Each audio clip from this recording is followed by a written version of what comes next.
только ценят работу пера.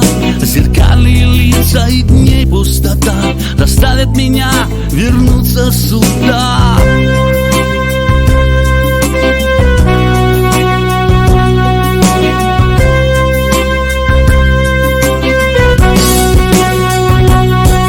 В последний вагон ты сядешь и быстро растаешь вдали, и снова ты загадаешь, что будешь со мной до зари. Я хочу вернуть тишину, я хочу вернуть тишину.